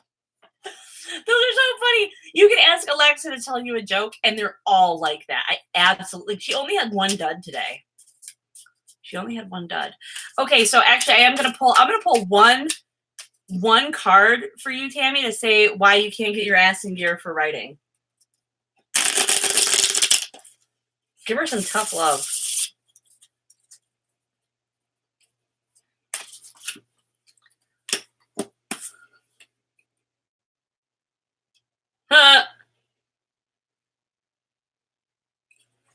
Something in your plot, you have written yourself into a corner. It's the Nine of Wands. You've written yourself into a corner, or you have hit a part with your writing where you're just like, I don't want to fucking face it because I know it's going to need a lot of work.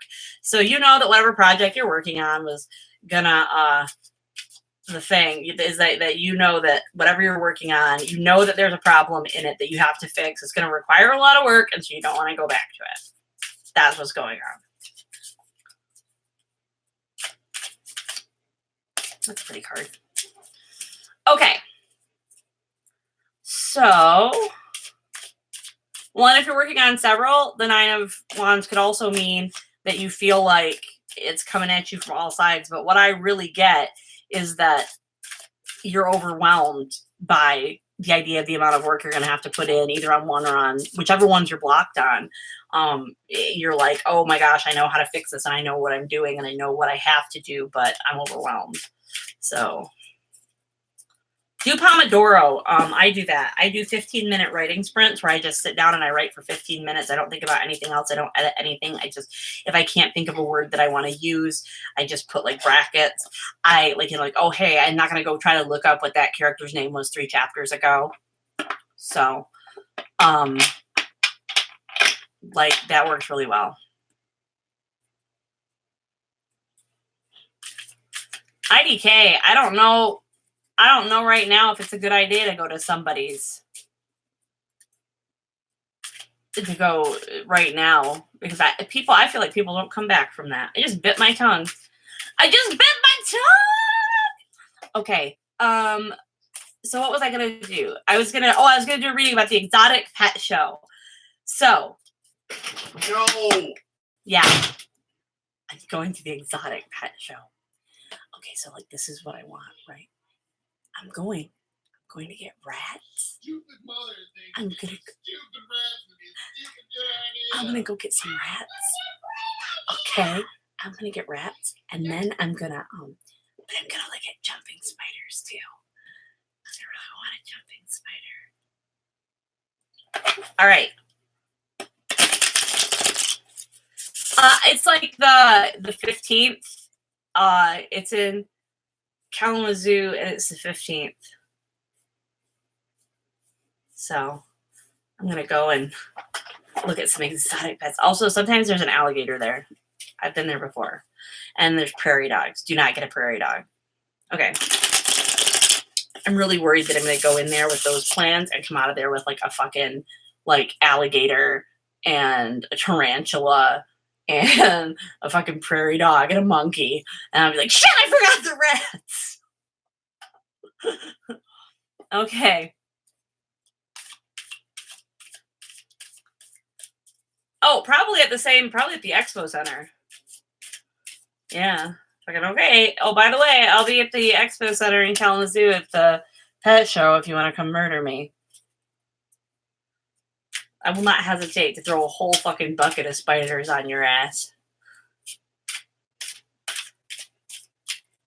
I have this horrible feeling, you guys. I have this horrible feeling that spiders are my familiar animal. I am surrounded by spiders all the time. And last year I said to myself, I'm going to get myself a pet jumping spider. I'm going to get, it's not that I'm like really big into spiders. I just think jumping spiders are super cute, right? So I was like, I might get a jumping spider because they're pretty easy to take care of. And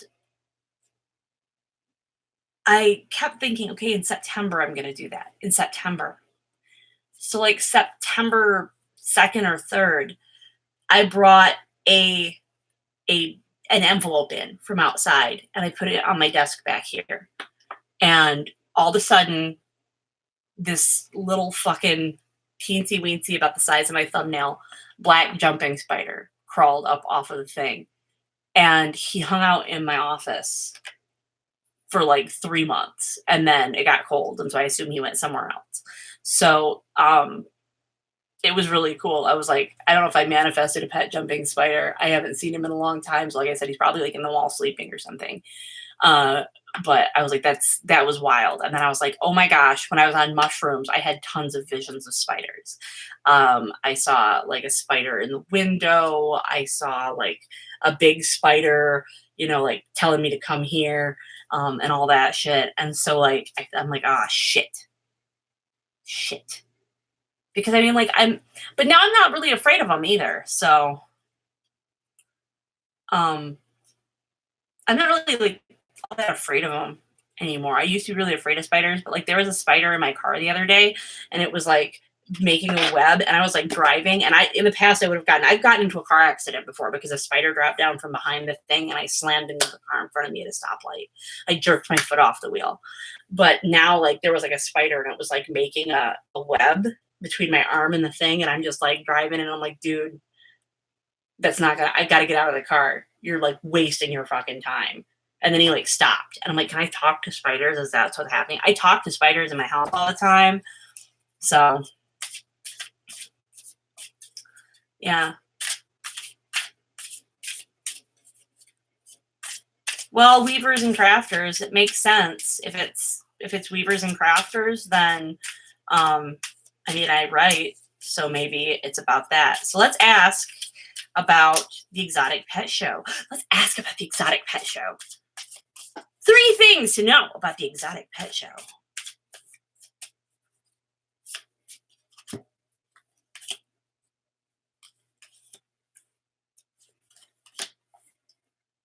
Huh. I want to get rats, though. I have the cage all set up. I'm ready to go. It's right there. It's ready to go. But it's telling me that what I think I know, I'm not good at doing readings for myself, but this one's pretty blatant, that what I think I know, I don't know. It's like, you're not very smart. You don't really know. You don't really know what you think you are going to do. And then here's the Page of Pentacles, and I'm like, I'm off on a quest to make money. And then this bitch, the Queen of Swords, comes up. It's like, you're a fucking coward. You're not going to buy shit at that pet expo. Damn! I'm not getting this neck. Let me tell you why. Because they have so many fucking problems. So many problems. Like there are so, like, I'm like, fucking, I might as well just, like, if I wanted to buy a snake, like, I might as well just fucking flush like $2,000 a year down the toilet. I swear to God. But the vet bills are expensive. I had a rat, though, that he got a huge ass tumor that he needed an incision all the way from the wrist back to his back leg to get the tumor out. And he was like Frankenstein together with staples. And honestly, the vet was like, the vet was like, he might not survive this. There's a big chance that he might not survive, or it was a she, that she might not survive this, but I will do it. He goes, I just want you to know that, like, I'm doing it sort of so that I can also, I've never removed a tumor this big. So if, you're willing, because this is like the only way it would save their life, then I'd be doing it. But I have to be honest, I don't know that it's necessarily going to work. And it worked out perfect. He did a fantastic job. The rat was awesome. Came home and was fine. But now I look back on that and I was like, I can't believe I fucking spent a ton of money for a rat to have like an experimental surgery. I want a bunny, but not. Yeah, bunnies. I don't know. I don't know. I'm not sure on the bunnies because they seem like prey animals that would always be afraid of you. Well, I'm not good at plants either. Like my succulents are all fucked up, like tall and shit. But next to this, pets I do pretty good with. I'm pretty good with animals. Our hamster Flash died this week, and it was very sad. And I felt really bad because my daughter came upstairs and she was like, Flash is in his cage because he's not moving around. And I'm like doing all the things and I can't find him. And I reached through there and I went and I put my hand in the corner. He was dead. And basically it looks like he just like took a nap and was like super into it and then just went with it. That's like exactly what it looks like. So she did a funeral and she buried it and stuff. And Flash is like, he was a cool, but what really is kind of breaking my heart is that the puppy really liked to watch Flash and to like check, not to get close because Flash is very sharp, but really wanted to like be interested in and look at Flash all the time. And now she'll go over there and just wait patiently, like, okay, he'll come out. I'm going to see him. He's going to come out. And it breaks my heart. You want more cats? You want a fuck ton of cats? A fuck ton of cats. Ah!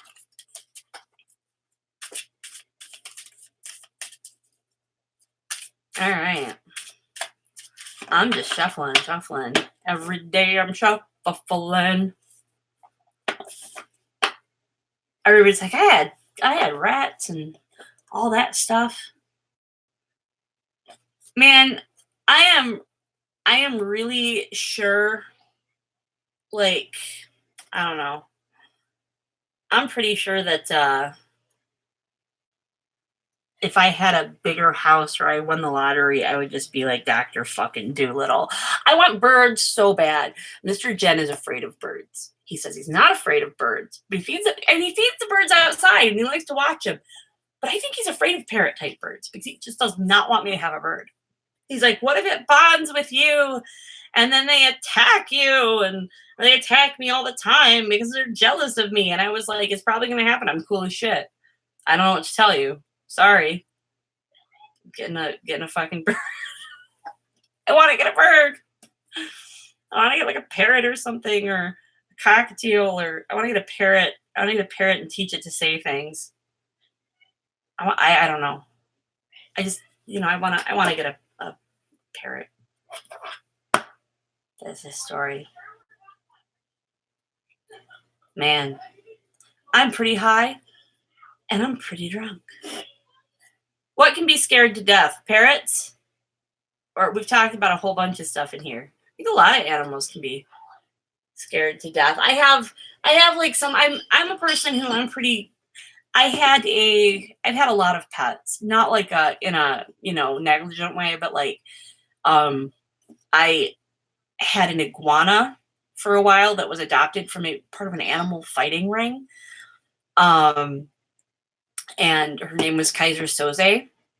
And I ended up having to rehome her with my cousin. I had 2 ferrets when I lived with a boyfriend. We had 2 ferrets together. And because of circumstances, the ferrets went with him. I loved them. They were awesome. Yeah. I had a lot of cats in my life that would move around with me, like Squee. And I had one that like ran off and I don't know what happened to her. It sounds terrible. It's just when you live out in the country, sometimes that happens. Sometimes a cat would just like shoot out the door and then you don't see them again. Oh. Yeah, and then they have Yeah, so that's like the kind of stuff. And then I've had like hamsters and rats. So you missed all your rabbit anecdotes? I'm scrolling. They have a level of care that you got to do, and that they will hit rabbits before and they jump on the couch for pets. Okay. Scared of heights, you refuse to hop. Nice. He's afraid to hop.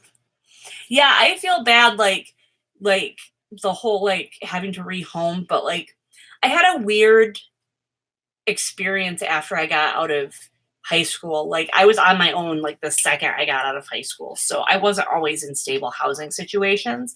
And so sometimes I would be in situations where like I would have a roommate or something who would then like abandon an animal on me. Or and then I'd be like, I don't know what to do with this. So I have to like rehome it when my housing situation changed. Like there was a lot of instability. So then after I had my kid, I didn't have like I had a hamster because I found it in a Kinko's parking lot. And it was just randomly walking around this Kinko's parking lot, like in downtown Grand Rapids. I'm like, nobody even fucking lives around here. So I brought it home, and it was a teddy bear hamster. It was just tooling around downtown Grand Rapids.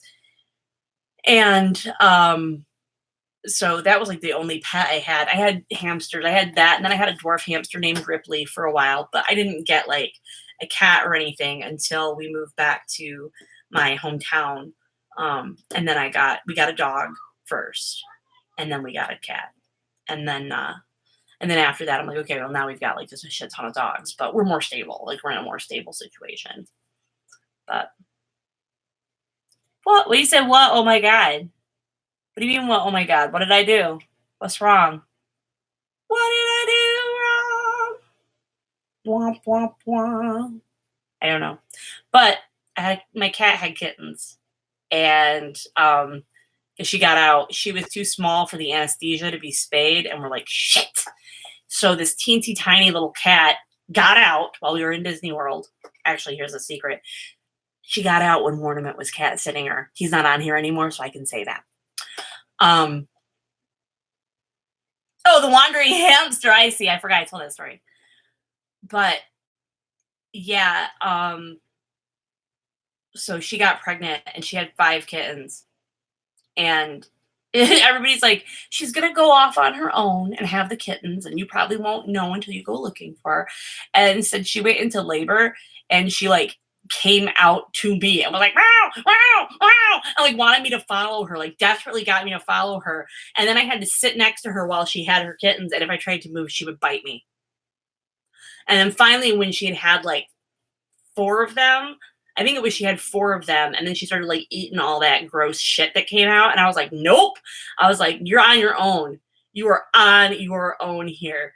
And so then yeah, right? Do you know what we named him? We named him Magellan, and he got out of his cage all the time. Mr. Jen would get up in the night to go pee in the bathroom, and the hamster would be standing in the corner watching him pee. It happened more than once. But yeah, they made me, so the cat made me sit there while she had this disgusting miracle of life. And then I went to bed and I got up the next morning and there was like a 5th. And I was like, oh, you had another one. Okay.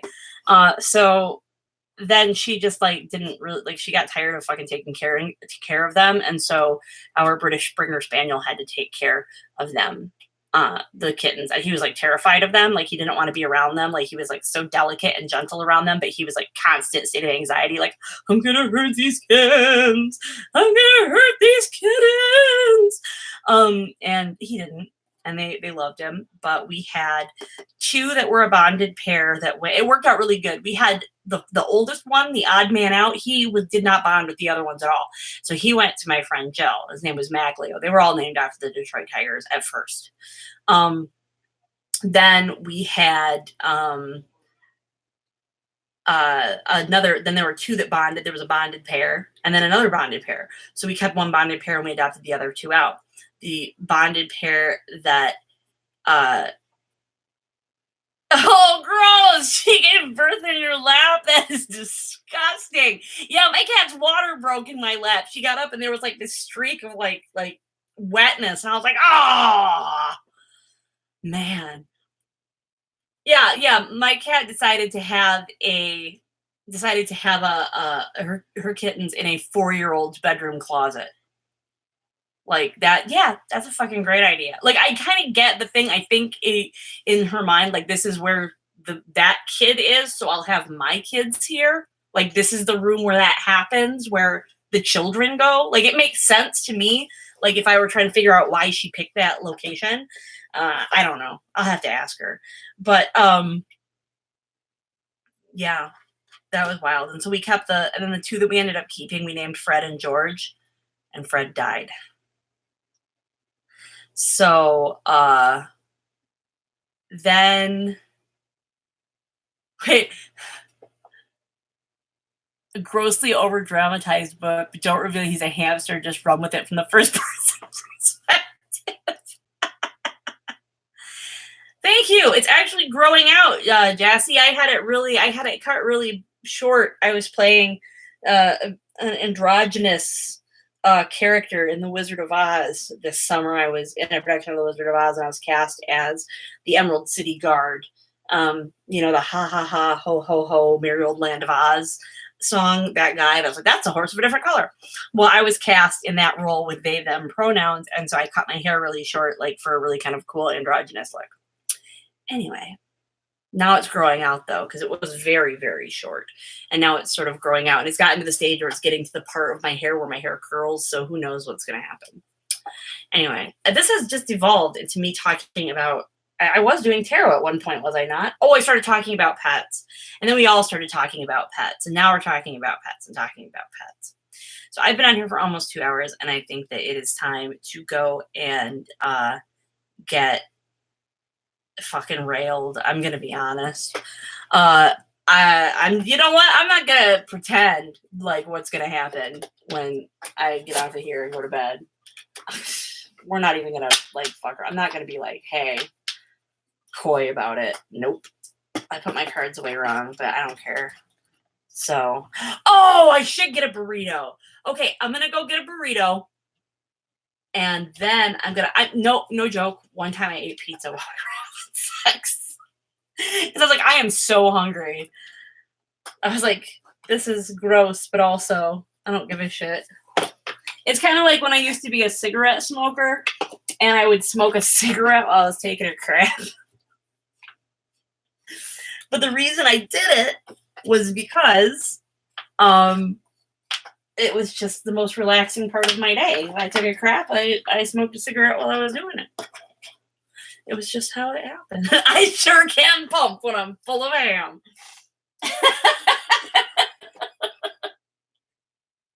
I fucking love that show. I know there's problematic stuff in it, but I really fucking love American Dad. I watch it. I'm not gonna lie. I watch it every day. It's my problematic fave. Everybody gets one.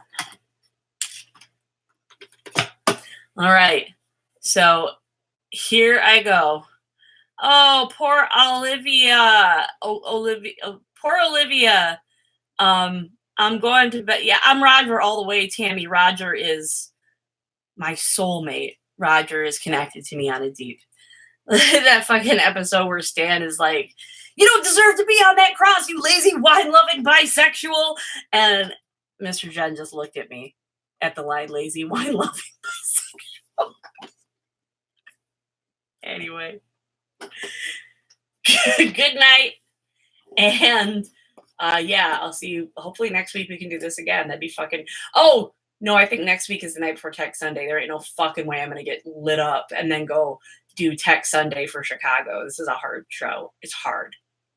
It's hard. I'm actually getting a muscle right here. I'm like, oh, gotta snap.